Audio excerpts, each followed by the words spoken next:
ಗೌರವಾನ್ವಿತ ರಾಜ್ಯಪಾಲರನ್ನು ಭೇಟಿ ಮಾಡಿ ಕರ್ನಾಟಕದಲ್ಲಿ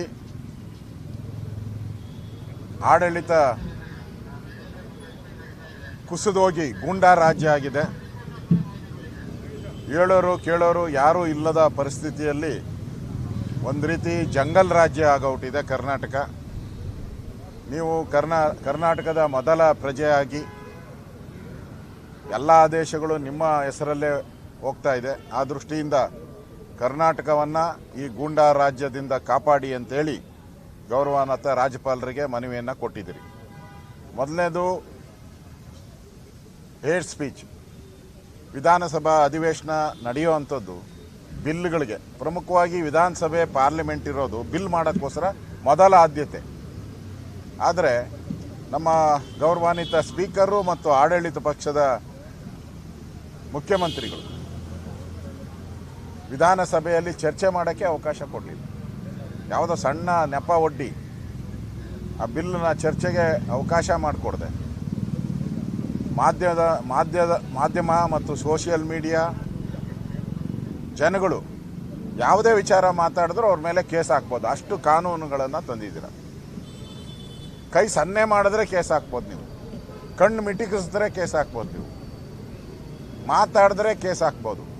ಆ ರೀತಿಯಾದಂಥ ಎಮರ್ಜೆನ್ಸಿ 1975ನೇ ಇಸ್ವಿಯಲ್ಲಿ ಎಮರ್ಜೆನ್ಸಿ ತಂದಾಗ ಇಂದಿರಾ ಗಾಂಧಿಯವರು ಯಾವ ಕುತಂತ್ರವನ್ನು ಮಾಡಿದರು, ಅದೇ ಕುತಂತ್ರವನ್ನು ಸಿದ್ದರಾಮಯ್ಯನವರ ನೇತೃತ್ವದಲ್ಲಿ ಇವತ್ತು ಮಾಡ್ತಾ ಇದ್ದಾರೆ.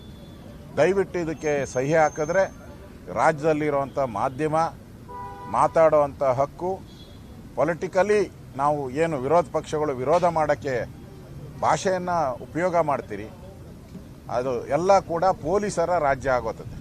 ಪೊಲೀಸರು ಸರ್ಕಾರದ ಚಿತಾವಣೆ ಮೇಲೆ ಯಾರ ಮೇಲೆ ಬೇಕಾದರೂ ಕೇಸ್ ಹಾಕ್ಬೋದು, ಎಲ್ಲರನ್ನೂ ಜೈಲಿಗೆ ಕಳಿಸ್ಬೋದು. ಹಿಂಗಾದರೆ ಪ್ರಜಾಪ್ರಭುತ್ವ ಎಲ್ಲಿ ಉಳಿಯುತ್ತೆ?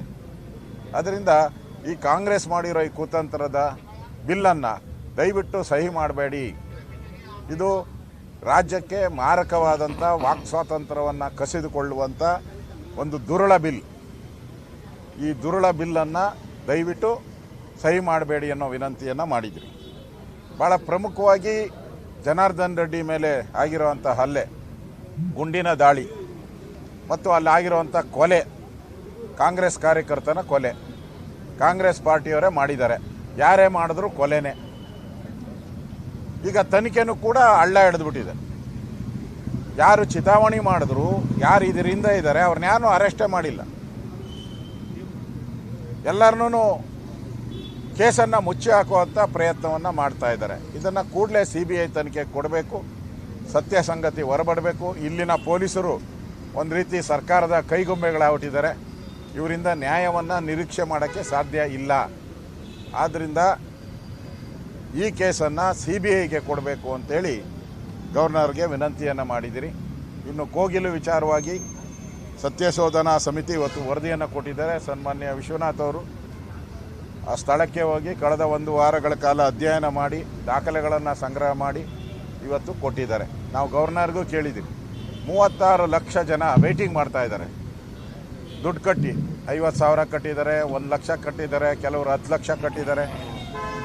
36 ಲಕ್ಷ ಜನ ವೆಯ್ಟಿಂಗ್ ಮಾಡ್ತಾ ಇರೋರು ಬಿಟ್ಬಿಟ್ಟು ಯಾವುದೋ ಕೇರಳದ ಕೋಗಿಲೆ ಕೂಗಿತು ಅಂತೇಳಿ, ಕೇರಳದ ಕೋಗಿಲೆ ಕೂಗಿದ್ಕೋಸ್ಕರ ಇಲ್ಲಿ ನಮ್ಮ ಕೋಗಿಲೆಗಳೆಲ್ಲ ಬಾಯಿ ಮುಚ್ಕೊಂಬಿಟ್ಟವೆ. ನಮ್ಮ ರಾಜ್ಯದಲ್ಲಿರ್ತಕ್ಕಂಥ ಕಾಗೆಗಳೆಲ್ಲ ಬಾಯಿ ಮುಚ್ಕೊಂಬಿಟ್ಟವೆ. ಇವತ್ತು ಕೇರಳದ ಸರ್ಕಾರ ಕರ್ನಾಟಕವನ್ನು ಆಳ್ತಾ ಇದೆಯಾ? ಕೇರಳದಲ್ಲಿರುವ ವೇಣುಗೋಪಾಲ್ ಅವರು ಅಲ್ಲಿನ ಮುಖ್ಯಮಂತ್ರಿ, INDA ಪಾರ್ಟ್ನರ್ ಮುಖ್ಯಮಂತ್ರಿ, ಇಂಡಿ ಒಕ್ಕೂಟ ಮುಖ್ಯಮಂತ್ರಿ, ಅವ್ರು ಹೇಳ್ದಂಗೆ ಕೇಳ್ತಾ ಇದೆಯಾ? ನಮಗೆ ಆಶ್ಚರ್ಯ ಆಗೋದು, ಈಗಾಗಲೇ ಆನೆ ತುಳಿದಿದ್ದಕ್ಕೂ ಕರ್ನಾಟಕದ ಆನೆ ಅಂತ ಹೇಳಿ 30 ಲಕ್ಷ ಕೊಟ್ರಿ. ಅಲ್ಲಿ ಮನೆ ಬಿದ್ದೋಯ್ತು ಅಂತೇಳಿ ಅಲ್ಲಿ 10 ಕೋಟಿ ರೂಪಾಯಿ ಹಣವನ್ನು ಬಿಡುಗಡೆ ಮಾಡಿದ್ದೀರಾ. ಈಗ ಕೋಗಿಲು ಅಲ್ಲಿ ಕೇರಳದವರು ಯಾರೋ ಬಾಂಗ್ಲಾದೇಶದವ್ರು ಇದ್ದಾರೆ ಅಂತೇಳಿ,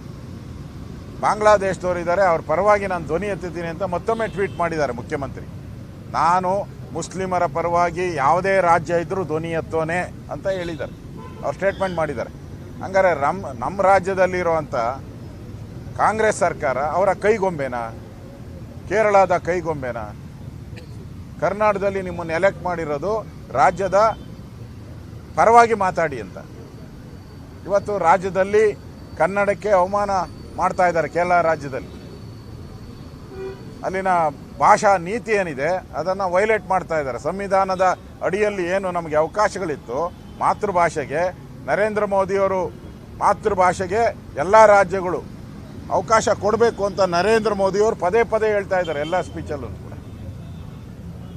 ಆದರೆ ಕೇರಳ ಸರ್ಕಾರ ದಮನ ನೀತಿಯಿಂದ ಅಲ್ಲಿರುವಂಥ ಕನ್ನಡಿಗರಿಗೆ, ಅದು ಕಾಸರಗೋಡಲ್ಲಂತೂ ಬಹುಸಂಖ್ಯಾತರು ಕನ್ನಡಿಗರು, ಅವ್ರ ಮೇಲೆ ದೌರ್ಜನ್ಯ ಮಾಡ್ತಾಯಿದ್ರು. ಇಲ್ಲಿನ ಮುಖ್ಯಮಂತ್ರಿ ಬಾಯಿ ಮುಚ್ಕೊಂಡು ಒಂದು ಪತ್ರ ಬರೆದ್ಬಿಟ್ಟು ಒಂದು 4 ಲೈನು, ಸಂವಿಧಾನದ 4 ಲೈನು 29, 30 ಅದೇನೇನೋ ಮೆನ್ಷನ್ ಮಾಡಿಬಿಟ್ಟು ಕೈ ಕಟ್ಕೊಂಡು ಕೂತಿರೋದು. ದಮ್ಮಿಲ್ವ ನಿಮಗೆ? ಅವ್ರು ಬುಲ್ಡೋಜರ್ ಸರ್ಕಾರ ಅಂತ ಹೇಳಿದ್ರಲ್ಲ ಕರ್ನಾಟಕವನ್ನು, ನೀವು ಹಂಗೆ ಹೇಳೋಕ್ಕೆ ಆಗಲ್ವಾ? ಕೇರಳ ಬುಲ್ಡೋಜರ್ ಸರ್ಕಾರ ಅಂತ ಹೇಳೋಕ್ಕೆ ಏನು ನಿಮಗೆ ಏನು ತಡೆ ಬಂದಿರೋದೇನು? ನಿಮ್ಗೆ ಯಾರು ತಡೆದಿದ್ದಾರೆ? ನಿಮ್ಮ ಪಾರ್ಟ್ನರ್ ಅಲ್ಲ ಅವರು. ಹೇಳಿ ಧೈರ್ಯವಾಗಿ. ಹೇಳುವಂಥ ಧೈರ್ಯವನ್ನು ಇವತ್ತು ರಾಜ್ಯ ಸರ್ಕಾರ ಕಳ್ಕೊಂಡಿದೆ. ಅದರಿಂದ ಕೋಗಿಲು ವಿಚಾರವಾಗಿಯೂ ಕೂಡ ನಾವು ಹೋರಾಟವನ್ನು ಈಗಾಗಲೇ 4-5 ಹೋರಾಟಗಳನ್ನು ನಾವು ಮಾಡಿದ್ದೀರಿ. ಜನಾರ್ದನ್ ರೆಡ್ಡಿ ವಿಚಾರವಾಗೂ ಕೂಡ 22ನೇ ತಾರೀಕು ನಾವು ಅಲ್ಲಿ ದೊಡ್ಡ ಸಮಾವೇಶವನ್ನು 22 ತಾನೆ 17ನೇ ತಾರೀಕು ದೊಡ್ಡ ಸಮಾವೇಶವನ್ನು ಕೂಡ ಮಾಡೋ ಮುಖಾಂತರ ರಾಜ್ಯದಲ್ಲಿ ಕಾನೂನು ಸುವ್ಯವಸ್ಥೆ ಹಾಳಾಗಿರೋದು ಹೋರಾಟ 17ನೇ ತಾರೀಕಿಗೆ ಹೋರಾಟವನ್ನು ನಾವು ಮಾಡ್ತಾ ಇದ್ದೀರಿ ಅಲ್ಲಿ ಹೋರಾಟ.